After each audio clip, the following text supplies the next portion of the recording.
Oi, pessoal, tudo bem?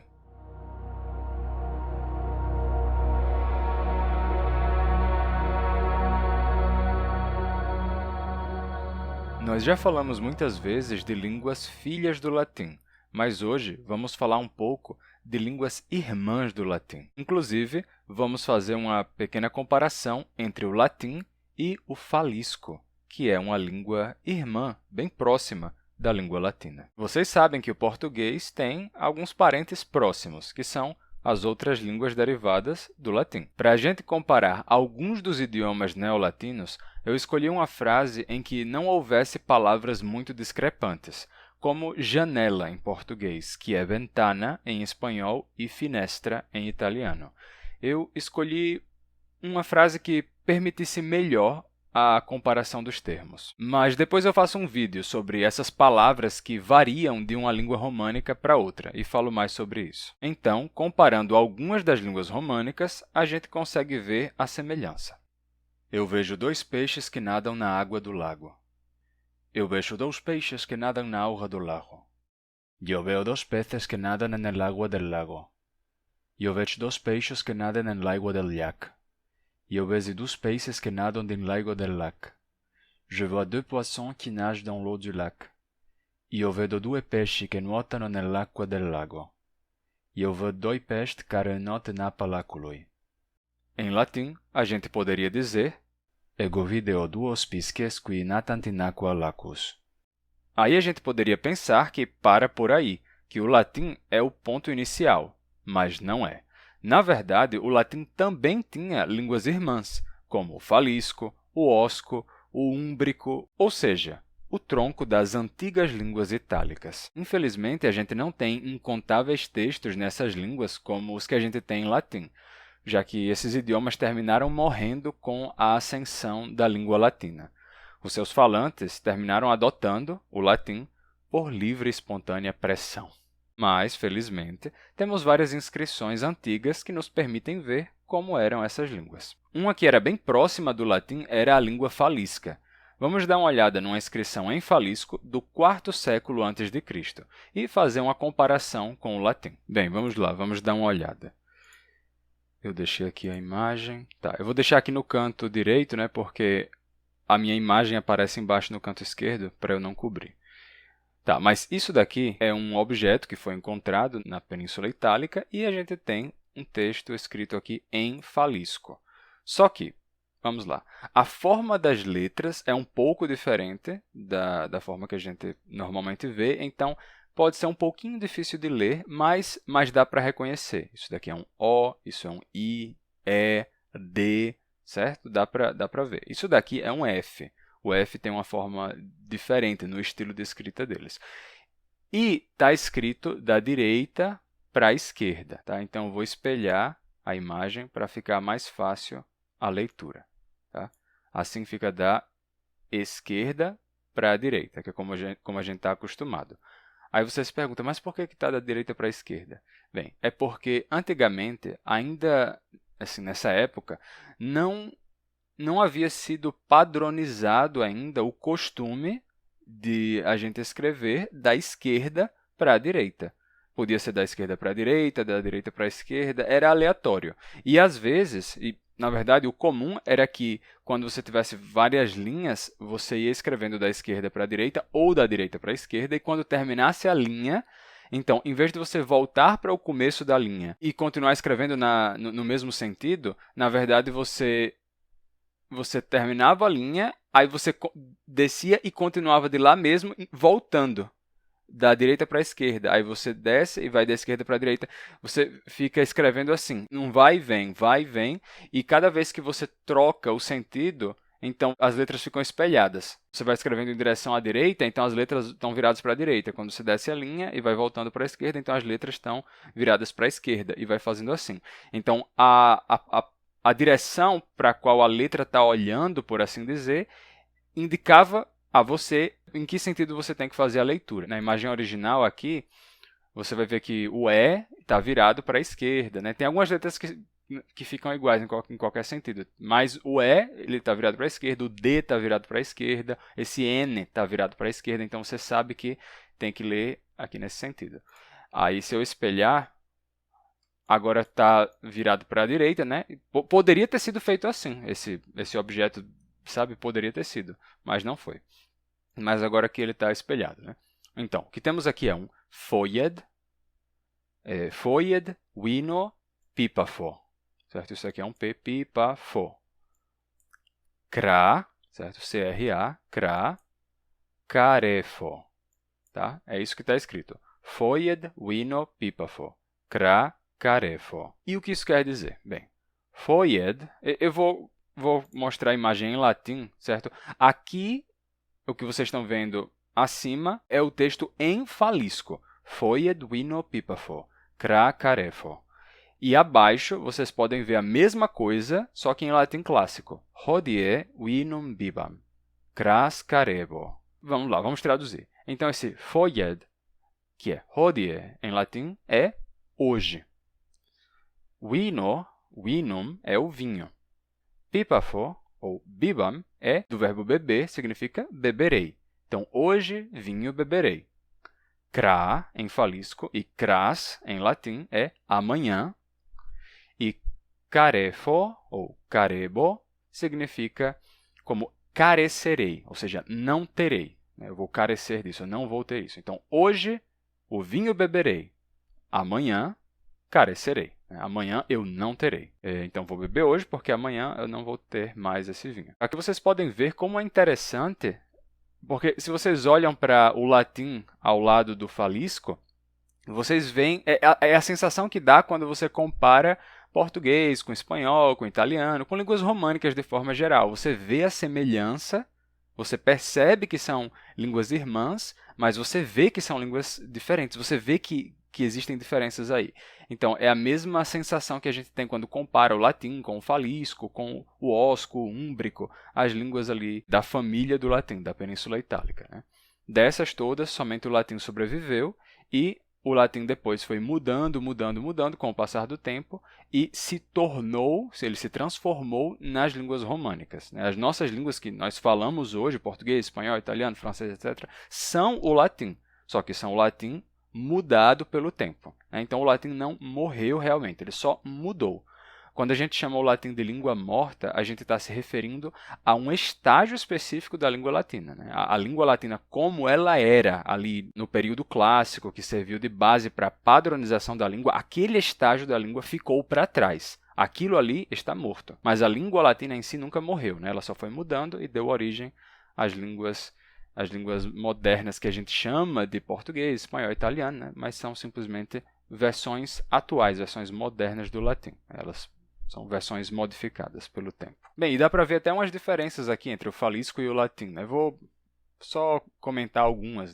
Por exemplo, o cras, para amanhã, a gente perde esse S no falisco. Cra. Só que outra coisa interessante é que o futuro desse verbo, o verbo carere, em latim, eu carecerei, fica carebo. Então, a terminação é bo. Já o futuro de bibere, em latim, é bibam. Não tem a mesma terminação. O latim tem dois tipos de futuro. Os verbos da primeira e da segunda conjugação, essas duas conjugações, têm um futuro acabado em bo. Mas os verbos da terceira conjugação e da quarta têm um futuro em am, como bibam. Então, tem essa discrepância. Já em falisco, a gente vê que o futuro é igual nos dois casos. Então, carefo tem o futuro em fo e pipafo também tem o futuro em fo. É igual. Então, foied vino pipafo, cra carefo. Em falisco, igual, mas em latim não, Hodie vinum bibam, cras carebo. Fica diferente. No caso também da palavra hodie, a palavra original tinha um D final, hodied. E em falisco, acontece também que a aspiração inicial, que em latim a gente tem um H, hodie, hodie. Em falisco, a gente tem um F, que indica um foied. Então, a gente tem aqui um som diferente, não ho, mas fo. Labializado. Fo ou fo também poderia ser, dental, lábio dental. O falisco mantém o D final, foied, e o que o latim perdeu, hodie, não tem o D no final, mas o falisco perdeu o D que teria aqui no meio, depois do O. E o latim mantém esse D aqui do meio, que teria depois do O. Então, o falisco perde uma coisa, o latim perde outra coisa. Tá? Aqui o falisco tem uma regularidade, o futuro igual para os dois, o latim é diferente. O latim manteve o S do cras, o falisco perdeu, etc. Mas agora vamos dar uma olhada com mais atenção na frase em latim, porque tem uma coisa muito interessante que está oculta aqui. Estão vendo essas letras aí que eu marquei? Se vocês reorganizarem essas letras, sabe o que vai dar? Acertou! Insider! Isso mesmo. E vocês têm que saber que a camiseta deles não é uma simples camiseta. Você pode pensar, Glossonauta, para mim parece uma camiseta normal, só que não é. É uma super camiseta 6 em 1. Não precisa passar, porque ela desamassa sozinha com o calor do corpo, conforto térmico, tem boa regulação de temperatura, muito durável, passam-se 1, 2 anos, aí você vai ver o tecido e ainda está como no primeiro dia, não desbota, você pode lavar incontáveis vezes e a cor se mantém, anti-odor, demora bastante para precisar lavar e mesmo quando você for lavar, a roupa ainda não vai estar com um mau cheiro forte e é muito macia. O tecido tem um toque bem único, que é diferente de outros tecidos, é diferente de algodão e é bem macio. Quando eu me acostumei, se tornou a minha textura preferida de roupa, sem nenhuma dúvida. E tudo isso numa única peça de roupa. Vão lá na página da Insider e usem o cupom GLOSSONAUTA para adquirir a de vocês com desconto. Agora, vamos voltar para as línguas antigas. Bem, além do falisco, eu mostrei algo escrito em latim, mas o legal é que o próprio latim também mudou com o tempo. Se quiserem dar uma olhada no latim de alguns séculos antes de Cristo, anterior ao período clássico, podem assistir a um vídeo do canal Alomorphe, que eu vou deixar aqui abaixo na descrição. Tem outra coisa legal para comentar sobre o falisco.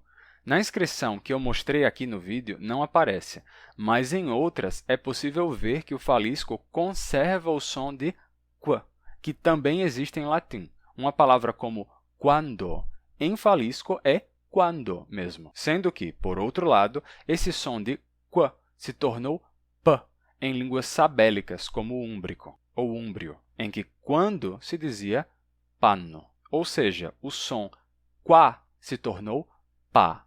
E, além disso, o nd, ou seja, nd, se tornou n, fica só n mesmo.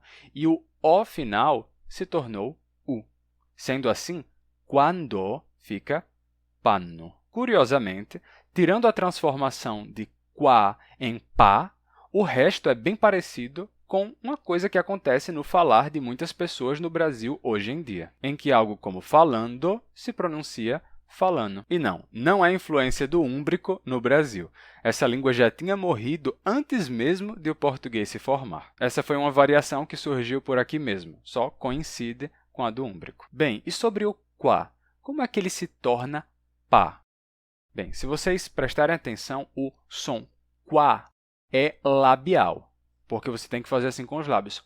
Qua, qua. Os lábios se aproximam, mas tem uma oclusão velar. Né? Você aproxima os lábios, só que o bloqueio do ar está lá atrás na língua. K, qua, qua. Certo? Bem, o que acontece é que essa oclusão que é na língua, quando você faz qua, ela pode terminar sendo transferida para os lábios. Em vez de você fazer qua, você faz pá. Então, se você faz o som qua e passa a tocar os lábios, você já faz pá. Curiosamente, isso voltou a acontecer em romeno, em que aqua se tornou apa e língua se tornou limba. Por isso, a língua romena em romeno se diz limba romana. E em sardo também aconteceu.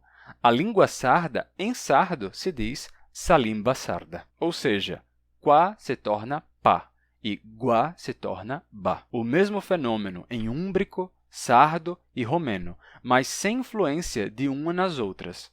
Como é possível? Bem, isso acontece o tempo todo. Certas mudanças fonéticas se repetem uma e outra vez em diferentes lugares e épocas, simplesmente porque a semelhança das nossas bocas nos leva a isso. A qualquer momento, essas mudanças podem se repetir. Tem coisas que aconteceram em grego antigo e aconteceram também em guarani. por exemplo, sem que as duas línguas tivessem qualquer contato uma com a outra. Então, essas coisas acontecem mesmo. O legal é que a gente pode ver algumas palavras de línguas da família do latim que terminaram entrando no próprio latim, como o termo popina, que significa restaurante ou taverna. Em proto-itálico, a palavra era coquina. Em latim, simplesmente se simplificou a primeira sílaba, e assim, coquina se tornou coquina. Essa é a palavra do próprio latim, tá? Coquina. Só que eu falei de popina. Por quê? Porque em línguas sabélicas ou osco-úmbricas,